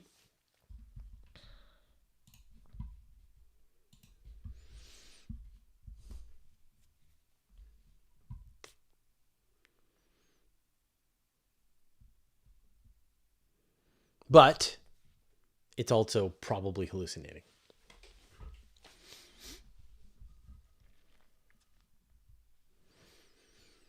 Flow Mystic, this was by far my most watched channel in the YouTube yearly recap. That's awesome. Thank you for your patronage. Church Discography, how is the new water heater behind you working out? Like technically, this telescope is a beast. But practically, I've only had a chance to. I've only had clear skies once. We bought it, and then I got one night of clear skies, and then it rained, and it rained, and it rained, and then we were gone for a month. So I have not been able to use it. Stanley and Tool 2647 says you'd be able to see the lights easier, I think. Yeah, absolutely. Sorry. I should have been really clear that, the astronauts can see the city lights when they orbit the Earth. And so when the Earth was in shadow, you would be able to detect the presence of the cities. Dougal 4144. I should just say Dougal, right? Like I don't say the number. I don't know why YouTube shows me the number. Dougal. Have you incorporated AI into any of your standard practices? So no. So what do I use AI for? I use AI to write code for tools to help me manage Universe Today. The biggest example is we built a content management system that publishes the website, a static website, and I did that a couple of months ago, and it's working great. And I make occasional feature changes to it, but apart from that, it's sort of static. I've got a tool for my Chinese language learning process, and I've got a couple of extensions that I've built that I run on my computer. And apart from that, I was using it to help me make sense of some particularly challenging, like papers. And so that's a thing that I will do is I'm trying to figure out if a paper is worth reporting on for Universe Today. And so I will upload the paper to Claude or to ChatGPT and say, can you help me understand this paper? And then it'll go, oh, the paper is about blah, blah, blah, blah. And then I'll ask it a bunch of questions to try and just get a sense. And like, I'm just doing like a first pass. Like, is this a kind of story that we should be reporting on for Universe Today? And then it'll tell me yes or no, or well, I'll get an answer that I'm able to use. And that's about it. I'm getting ever more disappointed in this technology as a content production thing. Like its writing style is terrible. Its hallucination rate is intolerable. And so you just like, you can't use it to communicate the kinds of stuff that I communicate. I write my newsletter, every word. I use it as that's right. I use it as a spell checker. So we have a little button that you can press in our content management system that you will write a piece of text, and then you press a button and it will do a light spelling grammar check on it to make sure that you spelled the words correctly, but it's instructed to not change the structure of the sentence one bit. So it's a very loose tool for that. And I am very, very nervous about sort of giving up your cognitive capacity to this tool. You can, there's this sort of learned helplessness that I think these tools engender in us. There's a great quote. There's I'm completely on top of what's going on with all the AI. There's a great blog that I read by a guy named Zvi Moskowitz. And he's got a quote that he says all the time, which is that if you want to learn something, then AI is the best tool that's ever been invented. And if you don't want to learn something, AI is the best tool that's ever been invented, right? That you can either use these tools to help you become better at what you want to do, or you can use these tools and become soft and doughy in your brain. And you have to fight tooth and nail to prevent that, to become the people in WALL-E, but in your brain. Like this stuff you should be using it to force feed knowledge and challenge you and make you better. Don't use it to make your decisions for you. Don't use it to write a thank you letter to your mom. Don't use it for any of that stuff, in my opinion. You know, do what you want. I'm not your dad. But so yeah, I would say that my use of it decreases, like this kind of thing where I'm like, oh, I wonder how big a Dyson sphere would have to be for it to be able to hide its radiation. I'm like, I'll type that in and I'll get an answer. I go, huh, interesting, right? But that's it. And I think there's like the sycophancy is a big problem. There's a lot of people that are going down pretty deep, dark rabbit holes. I get a lot of emails now, like a lot, from people who, thanks to ChatGPT, have unraveled the true nature of the cosmos, and they're driving themselves crazy, right? This psychosis. I experience it. People who are connecting, try to connect with me and explain their theories of consciousness in the universe and so on. So these all feel like solvable problems, though, right? Like, I think we're in this little moment where it's not great at the things that people are mostly using it for, which is too bad, right? Because it should be used for other things that could be very good for, and you could save all that energy. But this is where we find ourselves. So I actually have a very limited use of AI, which is too bad because I'm super excited about the technology. I'm super nervous about the consequences for humanity, but having a computer talk to me is the craziest damn thing.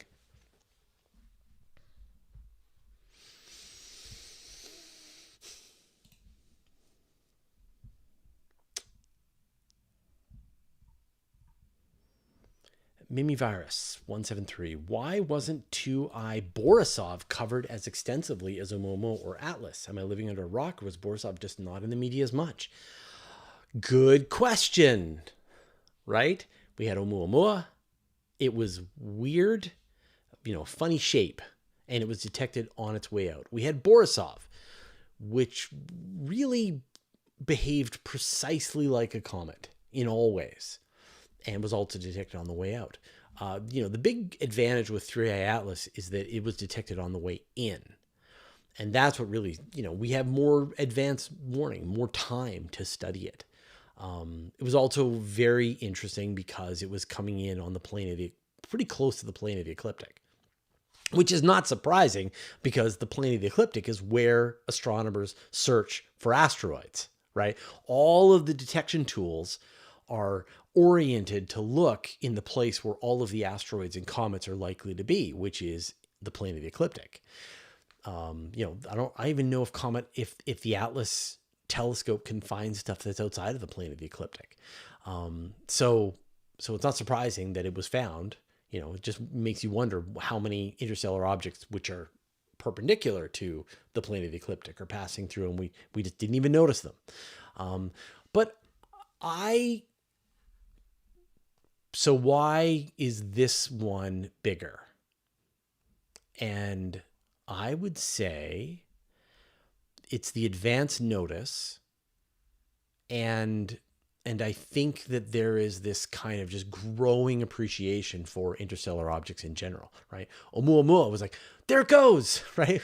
And so we only got a little bit of time to sort of study it, and it was gone. And same thing with Borisov. But with Atlas, there's all this anticipation. It's coming into the solar system. We saw it out by the orbit of Jupiter, and it's making its way past Mars, past the sun, past the Earth, past Jupiter again. All these spacecraft are well positioned to be able to observe it. And so I think a lot of the excitement for Atlas is just the anticipation of what we're going to be able to discover when we turn all of these telescopes on it.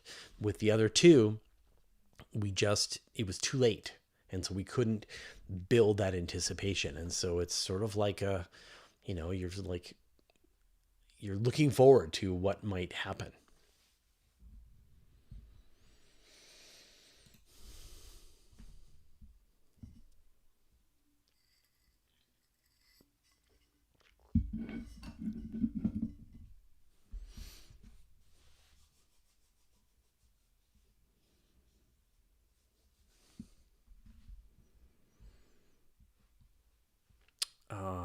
Church discography. Any souvenir from your recent travels on your shelves? No.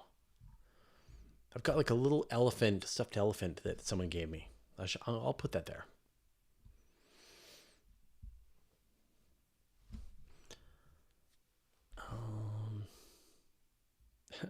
Phil's in a band. Fraser, I started a bookbinding channel 6 months ago. Love your channel, Universe Today. Would you be interested in a handbound journal of all your stories from 2025? All my stories? Like, I don't write stories, so it's all the writers on Universe Today. And we have about 1,000 stories, and they would be multiple pages, so it would be a document that is very large. So I appreciate the offer. Like if you want to bind a book with something cool for Universe Today, and I can put it on the shelf, but I wouldn't put yourself, in the world of trying to create a book that encapsulates Universe Today in 2025, because we are very prolific. So that would be a very weird book, very long book. But that would be great. Yeah, if you wanted to make something and send it to me, I will put it on the shelf. That shelf right there. And then people will go like, what's on the shelf? I'm like, here's a new thing that's on the shelf. This nice guy bound a space book for me, and it's really cool. And then I talked him out of trying to collate all of Universe Today's stories, because that's madness.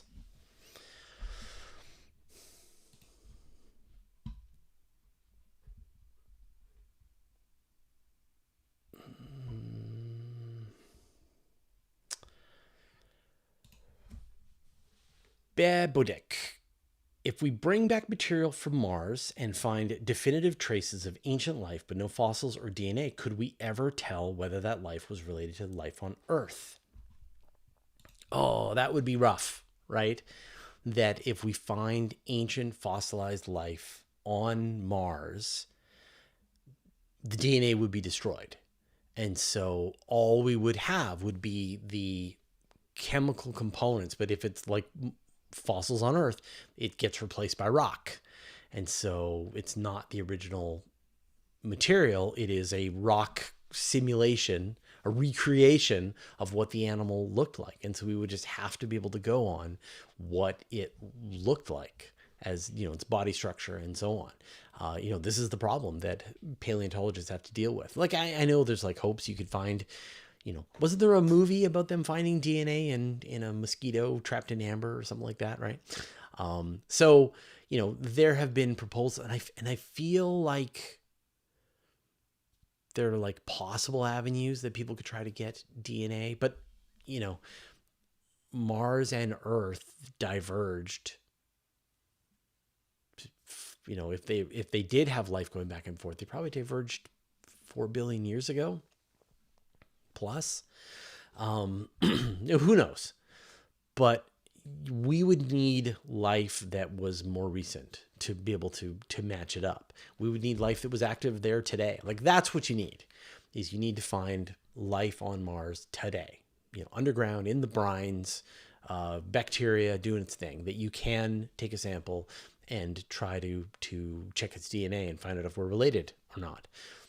Otherwise, you're just going to be seeing, little fish, little Mars fish. And like, maybe there would be some kind, but the life forms that would have transferred from Earth to Mars would be bacteria.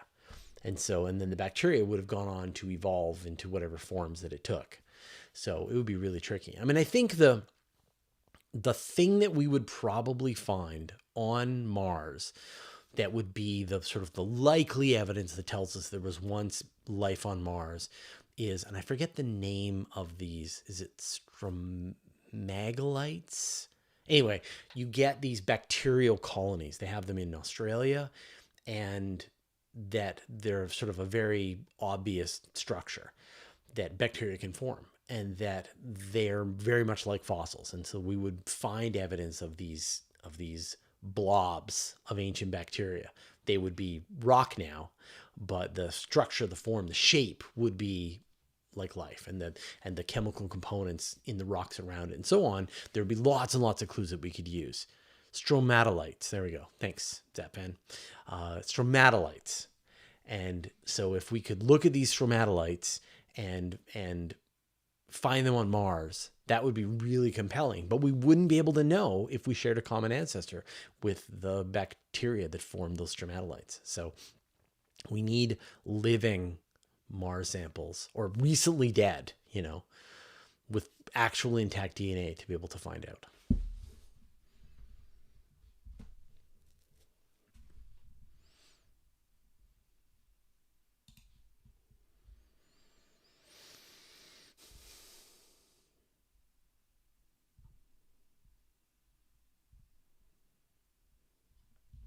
LT Classics. Is there anything in the night sky that originated as ultraviolet but redshifted down into the visible light?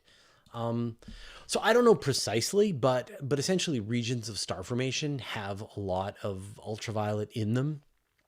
And so when you're using James Webb and you're looking at galaxies, you're seeing them, just a few 100 million years after the Big Bang. The amount of redshifting is turning the entire light of the galaxy, the visible light, the infrared, and the ultraviolet, and shifting it all the way into the infrared in the various wavelengths that James Webb can see. So you wouldn't be able to see it in the night sky, but James Webb can see it in the night sky. And you're going to get that, ultraviolet is shifted to this wavelength, and visible light is shifted to that wavelength, and green light is shifted to that wavelength.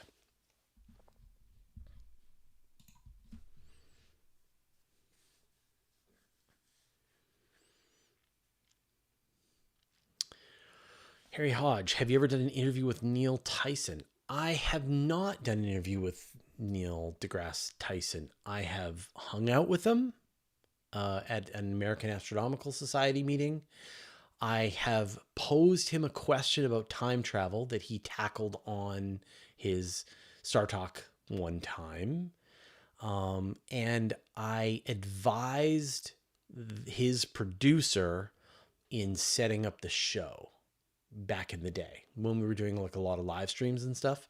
And they wanted to sort of pick my brain about how to do all that. So I helped out with that. But no, we haven't had a conversation. We should at some point. I'll reach out at some point. I keep meaning to, like, if I'm ever in New York City, I'll try and drop by the studio and do a chat with them. But now I'm not going to the United States for a little while. So yeah.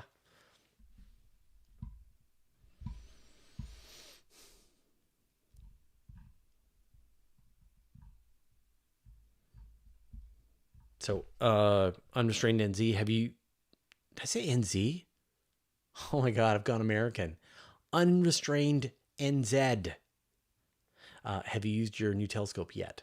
So yeah, I've only used it once. I looked at the double cluster in Perseus and Andromeda, and it's great. Like, it's a really good telescope. I cannot wait to have clear skies to be able to use it.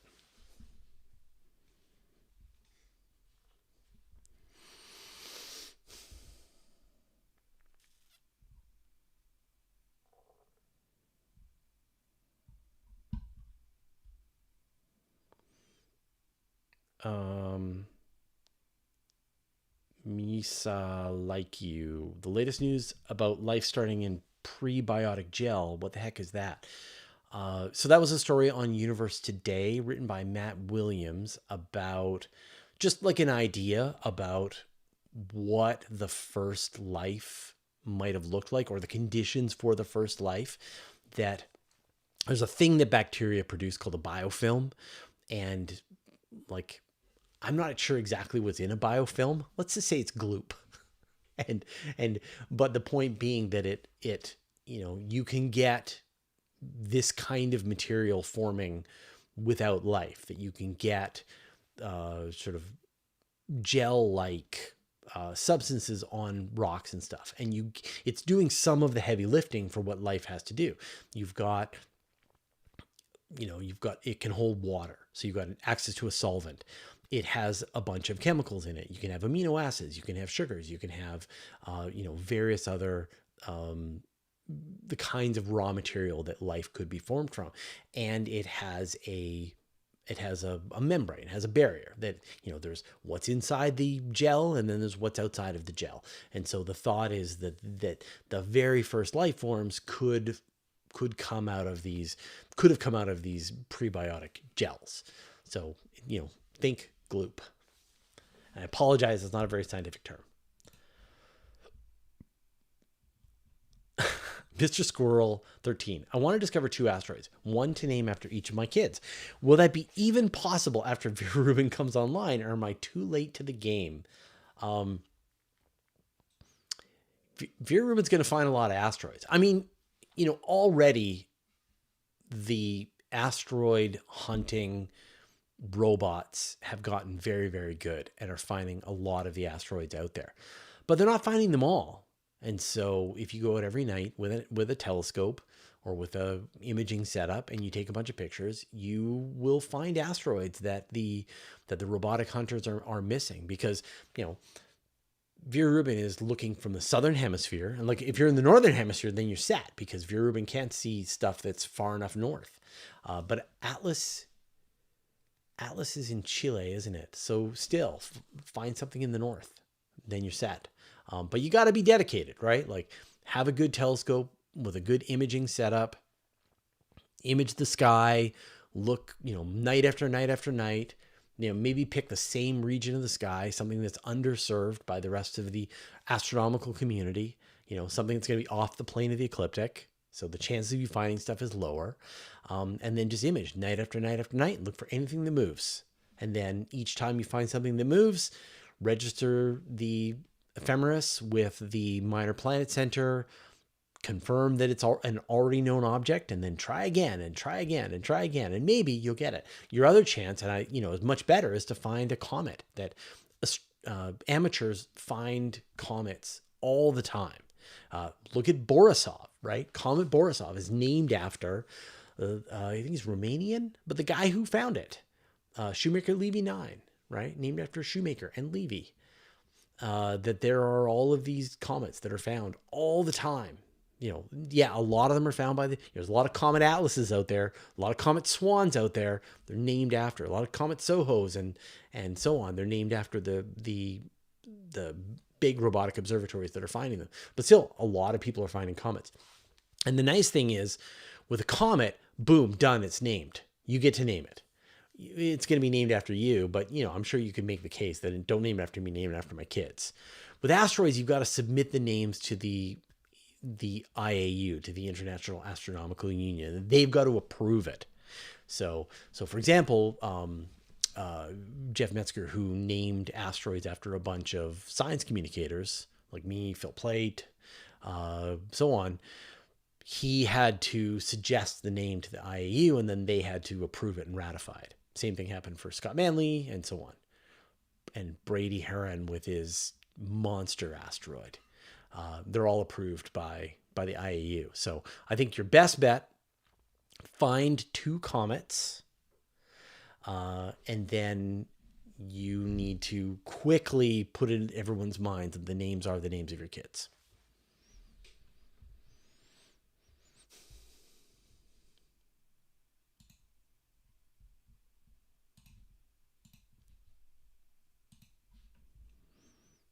Where are we at? Whoa, 6:49.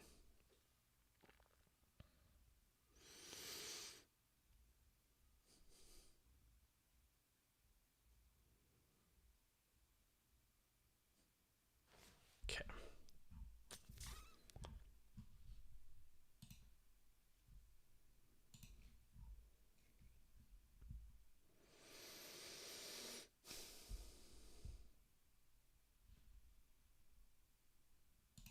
Love Dove 4L. Why do you think NASA is not making going to Mars a top priority? Since we found signs of life, I would think we would want to find more as fast as possible.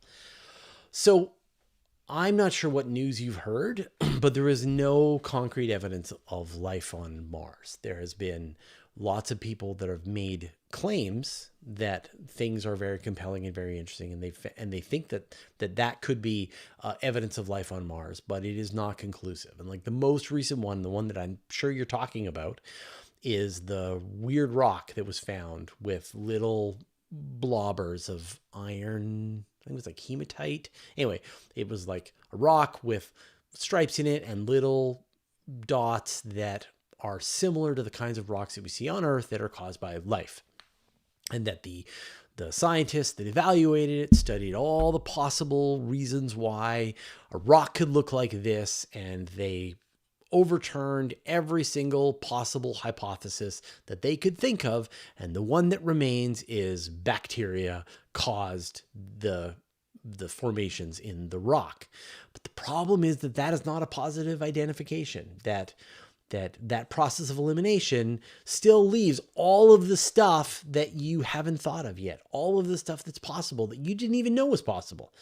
And that until we actually get a sample of that rock and bring it home and put it in the lab and look for positive identification that tells us that there was life, had some role to play in that rock, it's going to have to remain inconclusive, which, as we always talk about, is the worst kind of conclusive. So this is why the entire planetary and astrobiology community, when they were asked for their priority for the future of exploration, like 10 years ago, they said, we want samples of Mars brought back to Earth. And in fact, it's been going for 20 years, 30 years, right? This has been the absolute top priority by the planetary science community, is we want to know if there's life on Mars. And the wheels were set in motion. We had the Mars Pathfinder mission, which determined that it was possible to relatively easily land a payload on Mars. Excuse me. We had Spirit and Opportunity, which were 2 rovers designed to look for evidence of past water on Mars. We had Curiosity. We had the Curiosity rover, which was designed to find out if the conditions on Mars were wet for long periods of time. And most importantly, we had Perseverance, which is the rover that arrived on Mars just a couple of years ago. And it is equipped with a drill designed to take core samples from the most interesting rocks on Mars that it can find. The scientists are looking at the rocks and they're evaluating them. It's got a suite of scientific instruments on board and is taking samples of the most interesting rocks that it finds. And then it's holding all of those samples on board. And the plan is that a spacecraft will go to Mars and collect those samples and bring them back home so that scientists can study them in the lab. And the problem is that mission has gone way over budget and that it looks like it's been canceled. And so now we're at a place where all of the legwork has been done. All of the precursor missions have been set up. Perseverance is on Mars right now, collecting the samples that will be brought home to Earth. And yet, there is currently no plan to bring those samples back to Earth. There's concepts of a plan. People are looking for new requests for proposal have been sent out, and people have pitched ideas that are cheaper than the $15 billion that it was looking like this mission was going to cost. At the same time, though, the Chinese are sending their sample return mission, and I think they land in 2028 and will bring their samples home by like 2030. So they won't be as nice of samples as the ones that Perseverance is holding, but it will be the first samples that humanity has ever retrieved from Mars. Fresh samples. I mean, we have meteorites that fell on Earth, but these will be fresh samples that we will have chosen. So actually, we're very close. It's not that long now that we're going to have chunks of Mars brought back to Earth that people can then study. And if they're really lucky, there will be evidence of life in that sample brought back by the Chinese. If they're marginally likely, there will be chemical elements and various molecules in that sample that will tell us that they had to have been produced by life a long time ago. And most likely, it's just a rock, but a very interesting rock. And so, we need the targeted samples. We need that rock that the images that we have from, I think it was Curiosity took the image of that rock, unfortunately, and it's not collecting samples. So, and really, we need humans on Mars, right? We need them to take the lab to Mars. We need them to be able to go out and walk the landscape and look for interesting rocks and bring them back to their lab, and then take the most interesting rocks that they see and put them in a bag and bring them back home to Earth so that the scientists can study them. So hopefully someone will figure out a way to make the Mars sample return mission happen again, because it is a top priority. And that's the kind of evidence that we need to know if there's life on Mars. All right. I'm going to wrap things up. I hope that was okay. I'm very rusty at doing this job. So hopefully that works and you were enjoying the show tonight. What do we got? I've got an interview about exomoons coming out later this week. Looks like we've repaired an interview that I did about the LISA mission. Hopefully we're going to run that in a little bit. QA tomorrow. The last overtime QA tomorrow. Well, no, on Thursday. And of course, what I'm expecting is the monster space bites this week. So thank you to the moderators. Thank you to Zapfan for helping to categorize all of these questions. I really appreciate it. Thanks everyone who asked questions. Thanks in advance to Chad and Anton. I'm going to have to deal with my nonsense. I will see you next week and every week from now until summertime. All right. Thanks, everyone.